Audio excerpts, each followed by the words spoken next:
have 44 gardens that are either drought resistant or edible or permaculture.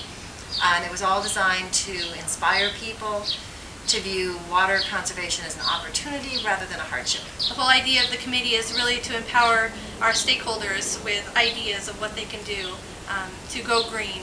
We're just over a year old. We have monthly meetings on the fourth Sunday of every month at the Vista Farmers Market. We have a lot of people raising their own food in the community. I'm Yvette, and this is my garden. We started it 2 years ago, and we wanted to grow as much of our own food as we could. Right now we have onions and garlic and cauliflower, Brussels sprouts, tomatoes, Swiss chard, carrots, beans, blueberries, grapes. It goes on and on. Artichokes. You know, it's not as hard as you think.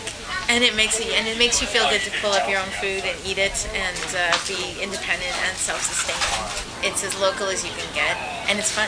Permaculture, the way I understand it, is focusing on living in harmony with nature, not against nature.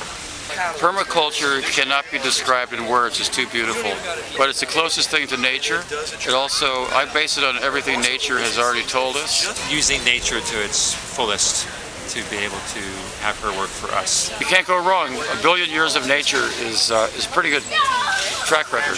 We're in Vista, and we're at something we call Waterwoman Gardens. Hello in the back, could you make sure that everybody's here? These are the next generation of barbecues. Basically what this does, it doesn't have any CO2 carbons that go into the atmosphere. And this is for boiling water. I actually could cook salmon in 2 minutes. This is a worm bin, ladies and gentlemen. You know, worms are actually what makes us have life. Because what they do, they go through the soil and they actually filter the soil, they poop out, and they make this amazing fertilizer. We decided not to make just a bicycle rack, but make something that actually has many functions. Captures water when it rains, and then it also shades the bites. It also protects from water, and then also it's shaped like a dove. So any problems we have in our house, we have the shadow of peace to deal with. This is a solar cooker that actually cooks hot dogs. All wood burning. It actually has a horizontal flame. All the fumes go into here, and the fumes become the fuel. We had a budget of $60 to do this garden. $60. Now, my mom was, in fact, we haven't even spent it all yet. There is so much abundance that people throw away. Every one of us probably has a barbecue. But what if we all were together with one barbecue?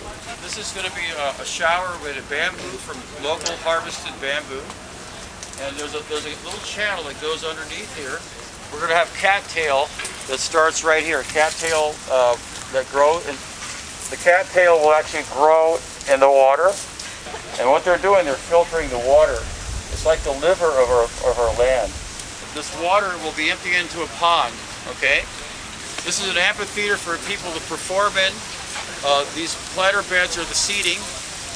And when water hits this ground, it filters through the sand and it goes into the beds. The beds go down about 2 feet. And inside the beds is biomass where all the water and microbes are having a great time. There's earthworms in there, they're crawling around. We just planted all this food here about 6 months ago. We haven't watered those artichokes for probably about 2 weeks. It's just the water that's inside. It's like a drought-resistant system. It's just observations in nature. You observe what's happening. And that's the way to do it.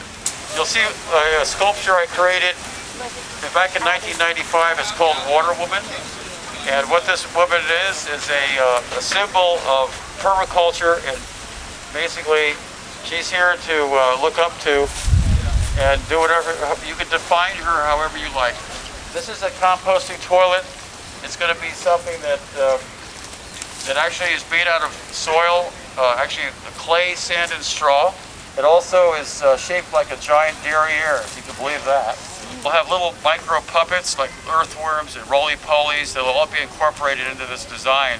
It's basically have little eyeballs. We'll have little puppet shows on how the demonized poop is now becomes a fertilizer for these trees. If everybody had one of these, we wouldn't have to have sewage treatment plants anymore.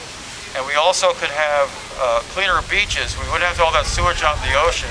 There's no need to ever do any more research on it. It's a proven factor that it does work. If it's managed right and people are educated, it's not a problem. We're going to make this the most fun place to go to the bathroom you'll ever have in your life. The things you hear about water shortages and power shortages and using up expensive fuels, and Everyone is watering their gardens maybe 5 minutes once a week, and I think people are going to be surprised to see that, they're not walking into, arid, bare environments, but really lush, Beautiful gardens. yeah, beautiful gardens. Everybody's doing things to conserve water. Our vegetables have a drip irrigation system that's buried to prevent it from evaporating. 11% of our water is being flushed down the toilet. That's drinking water, okay? finding a way maybe to help correct that. We live in the best growing area that you could possibly live in. This has been a labor of love. The turnout for this tour has been amazing. The vibrant community and just the whole response has been so fantastic. I would love to see a day when I could have one of you guys coming over, a couple of them, we're having dinner with all of our food, and we're sitting in my Lotus Blossom hot tub after we just cooked a nice dinner, and then one of you guys say, "Where's the bathroom?" And I push a button, and this big old button shows up, and you go over there, and you have this like little carnival going on in here, okay? And basically, it's gonna change the way that children will go in there, and they'll cry when they leave because they want to go back to it, okay?